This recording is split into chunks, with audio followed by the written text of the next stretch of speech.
everybody. Welcome back to my Daily Dose with Tim. Today is Season 2, Episode 27, and we're continuing on with the train of 5 ways to achieve financial freedom in 5 years or less.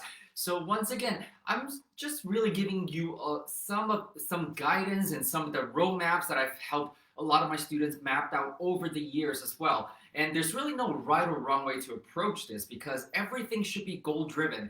And this is why it's really funny. I mean, I'm noticing that I'm missing a lot of messages from you guys over the last couple of weeks because some of them get filtered into this other folder as well. And despite what a lot of people might think, I'm actually not very active on Facebook in the sense that I actually don't go in and just browse for no reason. I do produce content and I share my information and my content with you guys, but sometimes it does take me a while to go back. So if I forgot to address your question, excuse me, or your messages, just forgive me, just know that, especially if we're not friends yet. So I'm totally happy if you would like to friend me on Facebook as well, or better yet, like my page, because this page definitely do check a lot more as well.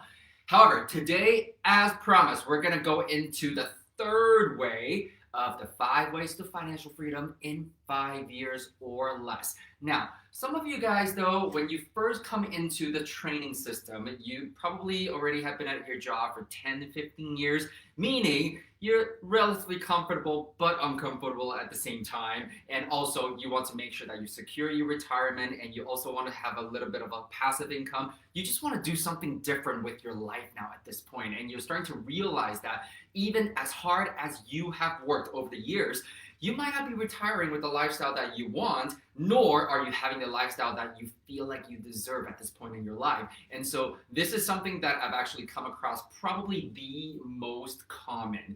And so today I want to share a quick roadmap with you in terms of how you can actually approach this. And so as I mentioned to you earlier, painted you a picture. Okay, so what that means is under the earned income bucket, you probably are doing relatively well and you have a property that you may or may not have already paid off or close to paying off the mortgage. So you got one piece of property under your belt and that's your principal residence as well. And you might have 2 sources of income coming in, and because you've been working for a while, your income levels are actually fairly decent. And let's just say that you're not currently living very lavishly, even though you might want to splurge once in a while.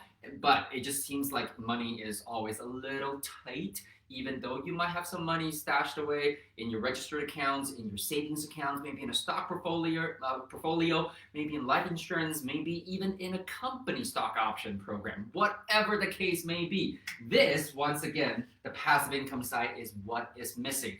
And at the same time, though, some of you guys may say, you know what, I don't know if I really truly care to grab OPM or if I really care to go through all the work of the joint venture side of things, since I just really want to build something for me and my family. My goal is not to be a gazillionaire by any means, but I do have a goal that I aspire to.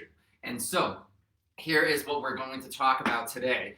And what that means is what a lot of people will do is they will actually do a few earned income strategies, and obviously we all know that wholesale is one of the most popular earned income strategies. However, at the same time, some of you guys might go, $5,000 to $10,000 per deal. I don't know, maybe that's just not my cup of tea. So I would like to actually go with the bigger stuff. So by bigger stuff, a lot of times it's usually flips. So that's a strategy that you would definitely go into, basically finding distressed properties. So we actually covered that already a couple of weeks ago. So if you want to go back and refer to this season, I don't remember which episode we started on now, but we definitely covered that already. The point is, remember, everything is goal driven.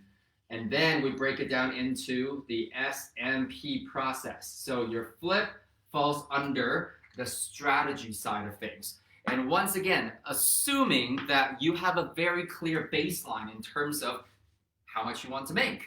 We always say that you don't go into any strategy until you actually know how to run the numbers, how to analyze it, so that there is a clear baseline and clear target for you to hit. Now, depending on the markets you're in, once again, I'm a Canadian, so I use a lot of my reference points are Canadian based. However, really, most of these things are actually North American wide, to be really honest. Obviously, if you're from New Zealand or Australia or the UK or somewhere else in Europe, the numbers might be a little different, okay? So just bear with me here. I'm going to use Canadian numbers for you. Now, some of the really, really hot markets that you can go to these days, yes, I did say that, even though I don't really use those catchphrases like the media usually do. There are still hotter markets in comparison because, again, I live in a province where we heavily rely on the oil and gas industry. And just because that industry has not been doing very well, even though it's been recovering over the last couple of years, relatively speaking, when we do a flip, we typically aim for about $30,000 as our baseline minimum profit per deal. However, you can go to a different market. So for example, right now, Southwest Ontario, for example, you can probably get profits that are about 50, 60K. Okay, so there's naturally the gap just because of what's happening in your local markets. And I don't want you to fully quote me on market intel because I don't have a crystal ball and that's not what I go by, okay? But for the purpose of demonstrating the plan that we're going to do today, I just want you to really understand that there is nothing wrong with staying in a lower profit market. What that really also means is that a lot of the times the cost of entry or the barrier to entry is actually a lot lower and a lot smaller as well. So there's always pros and cons. However, remember, it's not about how much it's going to cost you, it's about how much it's going to make you. So depending on the timeline that you have, let's just say that we want to obviously shoot a little higher because then instead of doing 2 deals to get the same result, we're just going to do 1 deal. So assuming, okay, that on an annual basis, you're going to do 2 deals. However, hang on a second. I thought we were talking about financial freedom. And we are. Financial freedom by definition means that your passive needs to be over and above your basic expenses, which I hope that you've already done that because season 2, episode 5, I believe that was the homework that you all have to do, okay? So remember, the goal that we have here is on average $5,000 on a monthly basis. Okay, so $5,000 on a monthly basis. Basically, if you remember, we were talking about passive income, and let's just say that if we were to use income property multifamily as our baseline, and we know that we shoot for $200 per door. So what that would work out to be is you need 25 doors, okay, on a monthly basis to actually help you generate that kind of income. And so 25 doors, depending on which market that you're in, I'm just gonna use a market that a lot of us are very actively investing in and very familiar with these days, which is in Canada, the East Coast, New Brunswick market. And so assuming that per door is going to be about $80,000 to acquire. And again, I'm just giving you a ballpark, and this is all theoretical. However, I mean, I'm just gonna be honest with you, it's theoretical and it's not at the same time. But at 80,000, you're pretty much looking at a turnkey unit already, meaning a lot of the heavy lifting in terms of renovation works have already been done for you.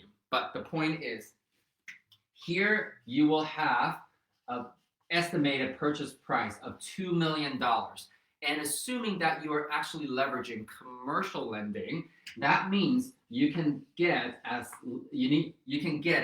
high as 85% loan to value financing on it, meaning 15% of that needs to be your down payment. So $2 million times the 15% down payment plus closing costs. Usually in the commercial area, I would like to budget at least 1 to 2% minimum as your closing cost, okay? As the minimum.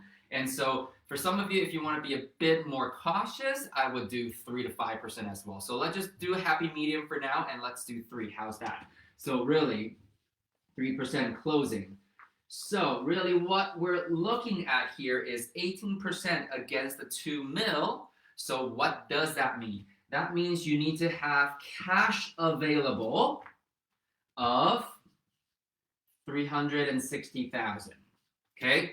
So why are we all of a sudden taking a tangent to go over there? Because we want to focus on the end goal. Everything starts with the end goal in mind. Okay? So what we're going to do now, I'm going to link this together. I'm going to use brown for now. So $360,000, that means if you can make a net profit of 60,000 per flip, that means you need to do 6 deals.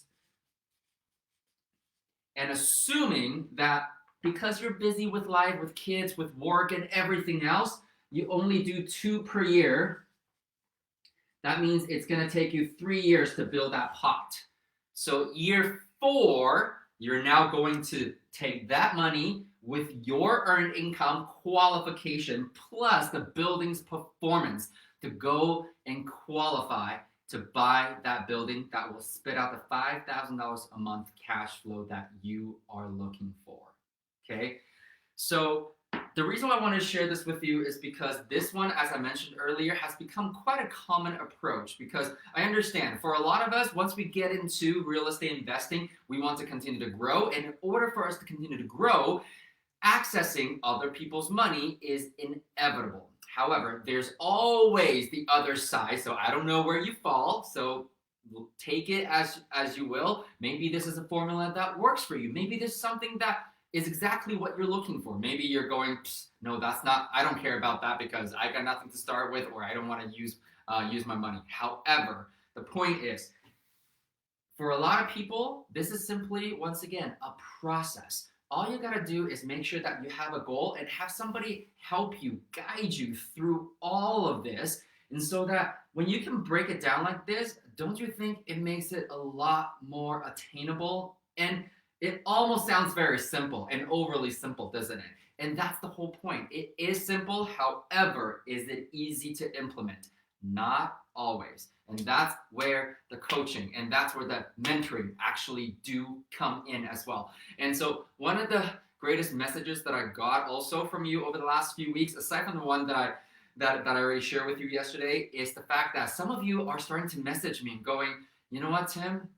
I'm finally understanding what it is that you're teaching. And some of you gave me a little bit of a hate in the beginning, and now you've come around and you said, I'm glad that you're not teaching me how to buy a property. I'm glad you're not teaching me how to buy something, because that's not what I'm doing. As a lot of you guys know, my message out there is really the fact that I want to help people understand and achieve financial freedom in their lifetime. And this is why I'm doing this segment, 5 ways to achieve financial freedom in 5 years or less, because it is a lot more attainable than what most people think. Okay? And once you understand how this whole formula comes about, what's really stopping you from actually updating your formula, maybe upgrading your formula?